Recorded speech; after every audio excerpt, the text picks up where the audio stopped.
Aujourd'hui, je vais vous présenter le pipeline de vente d'ActiveCampaign.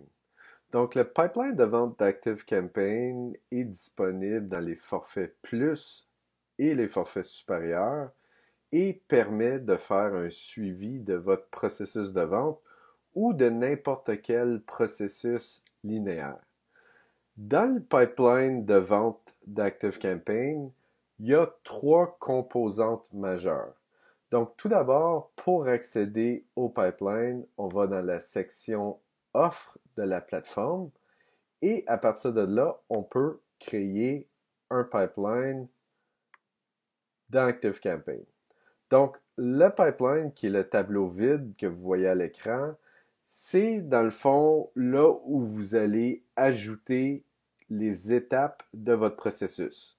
Donc, bien entendu, ça peut être un processus de vente. Donc, souvent, le pipeline de vente est utilisé dans le cadre d'un processus de vente.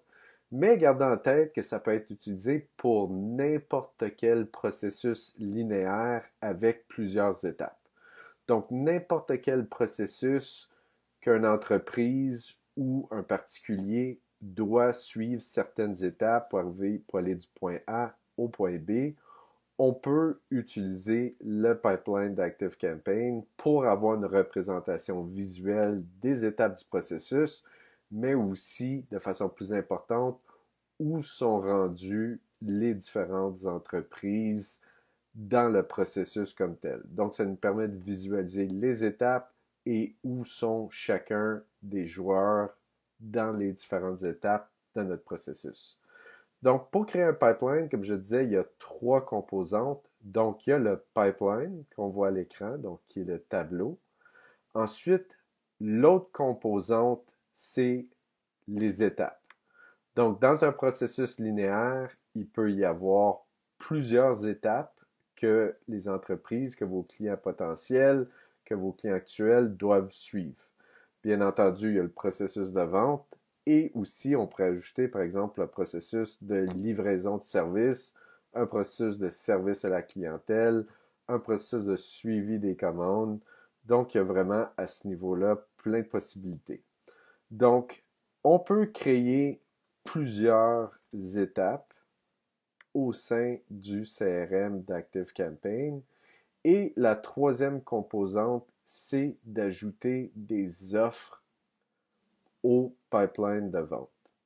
Donc, ici, vous voyez que j'ai un pipeline de vente où on a, dans le fond, les composantes, c'est-à-dire qu'on a 6 étapes.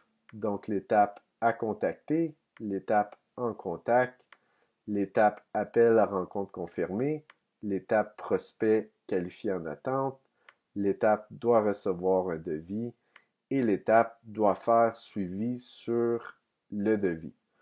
Donc, comme je le disais, vous pouvez choisir le nombre d'étapes que vous voulez visualiser et ensuite, vous pouvez ajouter des offres. Donc, il y a différentes façons d'ajouter des offres dans ActiveCampaign. Bien entendu, vous pouvez le faire de façon manuelle, donc c'est-à-dire créer une offre ou ce que j'appelle une opportunité. Donc, vous pouvez le créer manuellement en ajoutant les détails, mais également, vous pouvez l'ajouter en utilisant les automatisations. Donc, on pourrait, par exemple, lorsque une entreprise ou un contact a fait certaines actions, on pourrait l'ajouter automatiquement à votre pipeline de vente avec les automatisations. Donc, une fois que les offres, les opportunités sont ajoutées, on a une représentation visuelle. Donc ici, on voit qu'on a 4 offres en cours. Et ensuite, selon le processus, donc dans ce cas-ci, c'est un processus de vente. Donc, selon le processus, on peut bouger les opportunités d'une étape à l'autre selon où on est rendu dans le processus. Encore là, bouger les opportunités d'une étape à l'autre, ça peut se faire manuellement, mais ça peut se faire également avec toute la puissance des automatisations d'ActiveCampaign, c'est-à-dire que on peut très bien dire après qu'une certaine tâche a été effectuée, on peut automatiquement demander à ActiveCampaign de pousser l'opportunité vers la prochaine étape. Ensuite, à tout moment, une opportunité peut être soit gagnée ou perdue. Donc, bien entendu, dans un processus de vente, si on a réussi la vente, elle va être gagnée. Si la vente n'a pas été acceptée, elle va être perdue. On peut également utiliser cette logique-là pour d'autres processus. Donc, si on est arrivé à la fin du processus, si le processus a été un succès, on peut l'identifier comme étant avoir été gagné. Et inversement, si le processus n'a pas réussi, le processus peut être identifié comme étant un échec. Pour ce faire, on voit qu'en haut du pipeline, on a deux options à tout moment. Lorsqu'on glisse une carte, on peut la faire glisser pour marquer l'opportunité comme gagnée et l'opportunité comme perdue. Donc, au sein de chaque opportunité, dernière chose que je veux vous montrer dans cette brève introduction sur le pipeline d'ActiveCampaign, c'est que pour chaque opportunité, on a une fiche d'opportunité, donc où on voit le nom de l'opportunité, dans ce cas-ci qui est appelé Service C. On a le nom de l'entreprise qui est associé à cette opportunité-là et également les employés qui travaillent pour l'entreprise, donc nos points de contact, nos contacts dans le cadre de cette opportunité.